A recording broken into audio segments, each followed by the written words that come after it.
Maxwell, what's the situation with those two? Certainly with Vids, I think he's got a strong chance of being with us and available. Don't think Maxwell will be. He's going well, but it'd probably be too quick a turnaround. And, obviously coming off in the manner he did, it's probably too risky. Yeah, with a couple of weeks in front of you to maybe get that better and looked at. Exactly, yeah. Exactly. Any other problems at all? No, everyone should be fine. Kevin Long's coming back to full fitness. Ross is not quite fit, but he's back on the grass, so needs a bit more time. And Maxwell, as you know, no, I think that's pretty much it. You're obviously looking for your first win, but what have you seen in those performances that have given you positivity going forward? Well, I think the chance creation and the quality of chances, some of the way that we've managed to make them chances has been quite pleasing. The things we've got to continue working is the detail, and I've mentioned that since the beginning of the season because I know from my years in the Premier League that both boxes are very relevant. Of course, you have to get the details right in the middle of the pitch, quite obviously, but both boxes, the cutting edge, defending properly, but also scoring and taking your chances. That's the margins of and they're kind of enhanced, I think, at the top level of football. I think become ever more important. We're not far away, I don't think, from getting that right. Yeah, I guess Norwich will be looking at the same. I mean, I've seen a couple of their games as well, and they've not quite got what maybe their efforts has given them in the end. Yeah, well, like I say, I mean, I'm not everyone else. I look at ourselves, I look at what we're doing, I look how we're operating. Obviously, look at the teams we're playing before we do them, before we do play them, rather. But the fact is that we have to focus and concentrate on what we're doing, continually analysing and looking at the team. Whilst not overthinking it, a lot of our performance has been right, but as I've said times, I'm certainly not naive to not understand our industry. You have to get wins, you have to get points. So adding to them performances and finding them wins, that's going to be the next step and the important factor. Yeah, I guess it's a good point, the overthinking bit. You can tend to do that in your situation, but everyone will look in at maybe last season and saying, well, they started slowly last year. I guess everyone except yourself. Well, I mean, look, we had different reasons last year. A lot of injuries, a lot of challenges in that way, different games program. I'm pleased to say the injuries, although we've had a few, we're less at the minute, which is pleasing. The fitness level's been good. But it's more a case of still a different version of that. We've got to get on the right side of some good performances. And, we're taking the leading games, haven't seen the game through. Sometimes there's a little bit on that when, you get because you're not free flowing and finding them wins. It breeds confidence when you're winning games and the belief in winning games. But the only people who can turn that into wins is ourselves. We've spoken to the players about that. Our mindset is not to wait for a win to come our way. It's to make a win happen. And I think I've spoken to the group certainly over the last couple of games. I thought the performance at Leicester was a good one and a strong one. And it's an agreed moment between us at the next level and then good performances into win. You're involved in that quite obviously. And I think there's a strong chance, as long as we keep performing well, we find them key moments and we do start scoring goals and taking our chances because we've got a history that shows we do that. So therefore, my belief in that is evident, but also the fact that we've got to make it happen rather than wait for it. What are you expecting from Norwich? I think it's tough. We've been through it ourselves. They've come the second time. Trying to make changes, trying to operate at a different level, but not go a million miles away from what they believe. And it's difficult. And as you said, I'm sure they'll look at games where the margins weren't the right side for them. They're certainly a decent outfit. You can't find your way into the Premier League and be in the Premier League unless you're a decent outfit. But they are in their challenges. They did do last time around. They are doing this time around. That's the Premier League. It's very difficult. Other teams have come up and hit the ground running. Sometimes that happens. Sometimes you've got to continually earn the right to be in the Premier League. It's a difficult task, trust me. So I'm not certainly overthinking the fact where they are or any of that. I'm thinking they're a good outfit. We're going to try and we've got to make sure we look after ourselves. Yeah, just finally one for me. With regards to the crowd, how important is the home crowd, the Turf Moor crowd for you? It's always been important since I've been at the club, and particularly when we changed the flow and the feeling, a very positive feeling from fans going into the team, going around the ground. That's been a real plus here, and And honestly, the patience, the patience of the fans, even through some of our trickier periods, has been fantastic. And we still need that. They know they've got a team who give a lot. They know that I do. They know the staff do. And they know the players do. They want to see wins, quite obviously. They want to see good performances, but they want to back the team. And I think they have done, and I think they'll continue to do that because they've become a big part of what we've tried to achieve here and what we continue to look to achieve. Thanks, Sean. Thank you. Thanks, Alan. Hugh Ferris, PLP. Hi, Sean. Nice to see you. Just on that home form, it's strange given how important the home form has been for you over the years that it's, I think, run up to 13 games without a win. Is that split up into no fans and fans, and perhaps actually the transition between the two playing a part in that as well? Well, our away form was incredibly important to us last season, kept us in the Premier League. So, we've got to analyse the truth of the market we're in.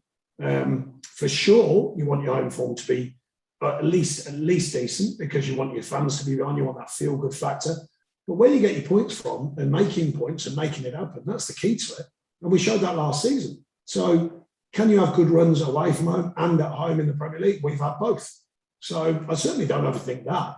Favourable if you have a good home record. And I think every team that is, by the way, that's not just about us. You look at the top side, they want good home records. But the challenge of a season is to get points on the board and enough points to continue what you're looking to build in the Premier League. So that's the biggest picture.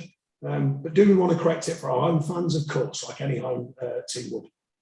Nothing about kind of reacquainting the players with an atmosphere that had changed so significantly over the course of more than a year that it's actually a little bit weird, even though we took it for granted prior to the pandemic. I've never really overthought it. I certainly, the fact is the players are back in front of the crowd. They know they get backed by the crowd here. I think they're all pleased that crowds are in home and away. So no, for me, it's just a continuation of where we left off before a really tough period for everyone in life, let alone football. Continuing from then, the crowds are back in. Everyone wanted it. Everyone's pleased that's happening. Getting out there, playing, working hard to win football matches. So certainly that's my focus as well. Look, we've not been far away. Trust me. You still need a squidge of luck now and again. You need something to just fall your way. And we've not had too much of that. So I'm not going to cry then, but I think a little bit of that wouldn't go amiss. So it might be that turns you around. It might be that wins you a game. There's all sorts of things come into play. But usually I believe in performance levels and I believe in not relying on a squidge of luck. I believe in making your own luck. And that's through performances and the work that you're going to put in. I was interested, you brought up the fact that Norwich have come back up as you did for the season 2016-17. What did you change the second time around, having learned from the experience, and how vital was it that you got that chance to kind of make those changes? And obviously it's worked because you've stuck in the Premier League ever since. We didn't go a million miles away from what we believed was right. We had a slightly more rounded squad the second time. We had a slightly more experienced squad as well. We've kept a lot of the good players that we thought were important. We've signed good players that we thought were important. And moulded a team around the truth of what we were and continued to work hard for what we got. People forget because the first season we didn't, we had a minimal investment in the side, but we actually pushed it quite close, and then we weren't there and thereabouts necessarily, but a lot closer than people thought. And, so when we went at the second time, I felt we'd added quality, we'd added experience, we'd had a bit of a stronger edge to our group and more depth. So therefore, we were genuinely in a better place to take on what it is to be in the Premier League. And we achieved our Premier League status and stayed up that season, obviously. And I've done since. And just finally for me, it's because the conversation around Norwich, and I appreciate you look at yourselves, not necessarily the opposition, but it's a conversation that I imagine all Premier League clubs have, but all football clubs have, about the balance of trying to stick to a philosophy that has got you there, but also the kind of the pragmatism and the reality of actually wanting to achieve safety. So how, as you apply it to Burnley, do you try and balance those two things? Well, pragmatism, easy for me to say, that's been one of the rules of thumb here, working with what you not overthinking everything else, taking on the challenge. That's been a key factor in a world of football that's very tough now. That used to be a fantastic weapon to have as a manager back in the day. Now the demands of football have changed considerably. Pragmatism now is seen as, I say, no one's that bothered. They just want to see a team play the right way and whatever that is, and stay in the Premier League. It's not that easy, trust me. So pragmatism, I think, is important, but you've got to find the balance of being pragmatic, but also delivering and try and deliver a version of the right way of playing that is acceptable, seemingly through the media view. And your fans have got to be happy as well. So the demands continue to grow. But I think pragmatism is certainly a sensible place for a club like Burnley. At the club's different ball game, different situation. It's more about the openness of a club to keep putting finance in to build a team that can win games. At this club, it's always been about pragmatism. It's changing slightly. The new owner board, they're sort of bringing a little bit of a different thought to it and adding that little bit of flexibility I'm talking about. But that takes time. You can't do that in one window, and you can't work out the things you need in one window. It takes longer than that. So we continue to be a work in progress. Appreciate that. Thank you. Thank you. Thanks, you. Since Burnley have come back into the Premier League, you've had a reputation, like Dan says, of getting 1-0 wins and holding on to leads. But this season, you've taken the lead, I think, on 4 occasions this season, but you haven't actually managed to close out the win. Can you put your finger on why at all? Well, some individual moments that have gone against us, the mentality that's seen us through before, not a radical change in it, just the fact that we haven't seen games through. That's a fact. Trying to open up the opposition, getting that balance just slightly out of kilter, so we looked at operating slightly differently with that. The honest truth of it behind all of that is we're a side that the margins are likely to be tight. There's a number of sides in this division. It's not just us. Not every team is free-flowing scoring. Not every team is brilliant at keeping clean sheets. We're all working for the balance to come our way to get the right side of the margins, and we continue to do so. And that's football generally, but it's certainly football when you're not the superpowers. And we still have our moments when we win freely and we score goals. We've shown that. But a lot of our games are tight, so the mentality has to remain strong, to make sure you get on the right side of their margins. So, we can analyse lots of things, which we do, by the way, work with the players, remind them. But equally, they know, they what we do. They've known the Premier League. This is a mature group. They understand the challenges of the Premier League.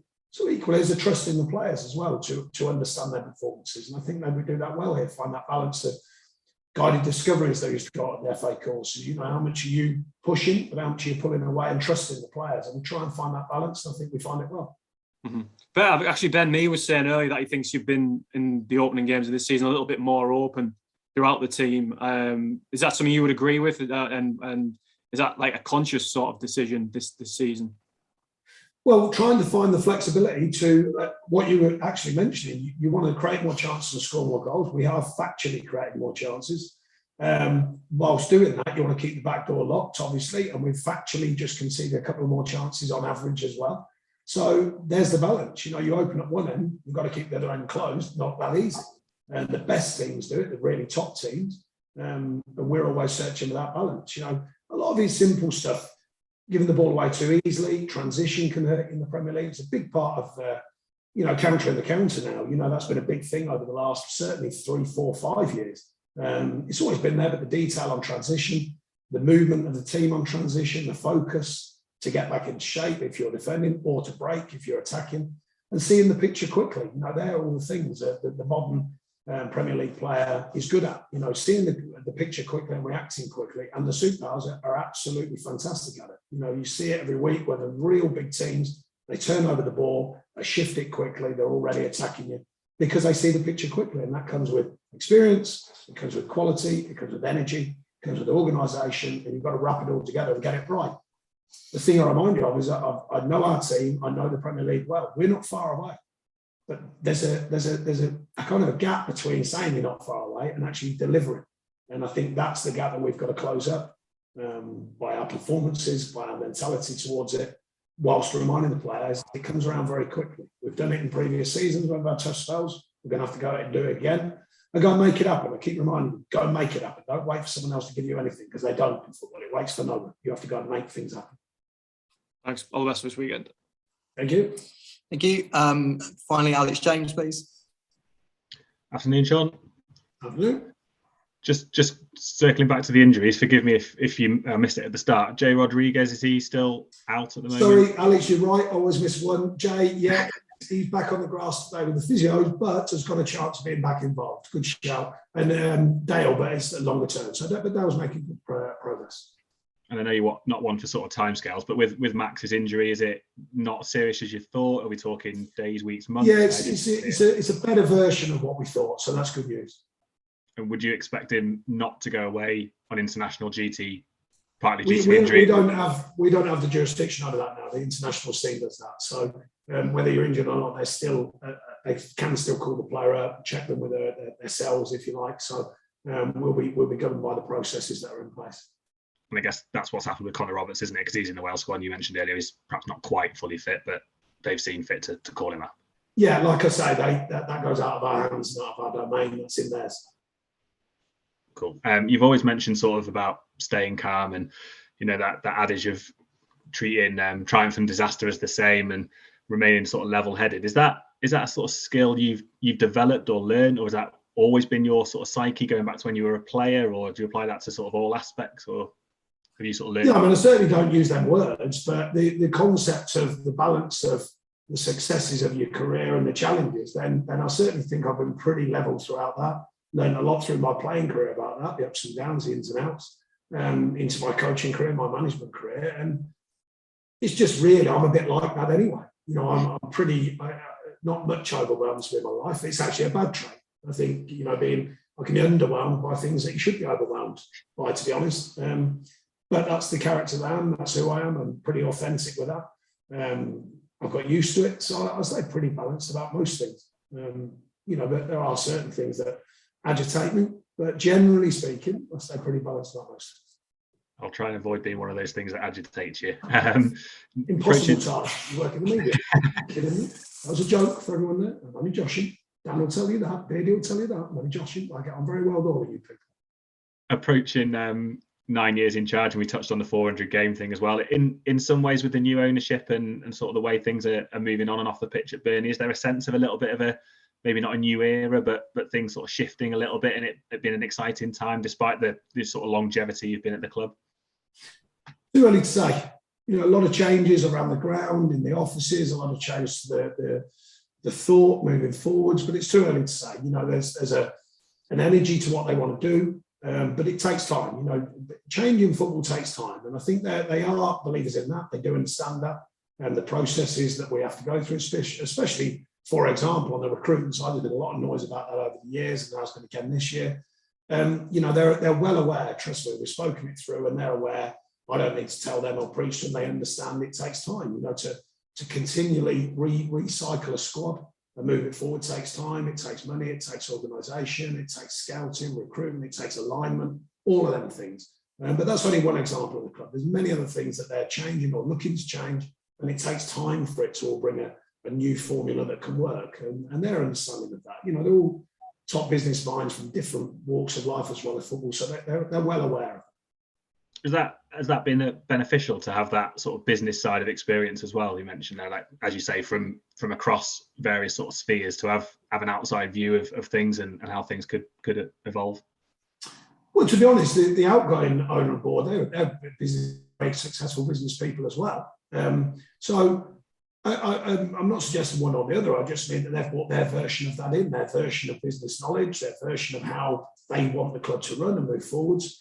So they've just brought their version of it in. But most people involved most people I've met involved with professional football at board level have generally been successful people in one way or another. So they will have a skill set. It doesn't always cross over into football. It's a peculiar thing that not all business logic crosses over as cleanly as they want it to or they think it will into football. But there are a lot of crossovers that do exist. And last one for me, I know you're not sort of one to look back and reflect, but 400 games, 9 years, two pretty sort of big milestones in a managerial career. Not too many that will get to that point. Is there anything that sort of you look back at and think, yeah, I've changed this and it's worked really well, or any way you sort of evolved as a person or as a manager that's helped you sort of stay in the job so long? I think you're always evolving as a person, regardless of what you do in life. So I wouldn't overthink that. You evolve in the role, in the role because of the nature of it, because of moving from the Championship to the Premier League and then going down and coming back up. The media, the shifts in the media streams, and so that's bound to shape you somewhat differently as a person through your professional life. I don't think I've changed radically as a person in my private life, but you know, it does rub off on you in one way or another. And sometimes it's that subliminal thing. You don't always recognise it yourself, but, you know, I see people in the game I haven't seen for a long time, and sometimes they suggest the differences, you know, they notice and they've seen me on TV and stuff like that. And then regards to the club, obviously there have been massive shifts in the club in that time, and a lot of very positive ones. So, you know, I'm pleased with that side of things. And like I say, I'm not over-egging it. I mean, I do reflect just quickly now and again, but it's more little stories and little moments of banter. And sometimes we'll, you know, in the training ground, and we look across the pitches and all the sprinklers are on, you think, oh, we've come a long way from using, you know, one pitch virtually, the top pitch as we call it. We've come a long way from just using virtually one pitch. You know, so things like that, but we don't sit there and gloat over it. He gets a quick mention and we move forwards. And that's what it's like being, or certainly that's what it's like being me in football and me in management. I was like it as a player, to be fair as well. I didn't really look back too much, always looking forward. And I'm like it as a person, generally. Lovely. Thanks, Sean. All the best for the weekend. Thank you. Thanks, everyone. So we'll move into the written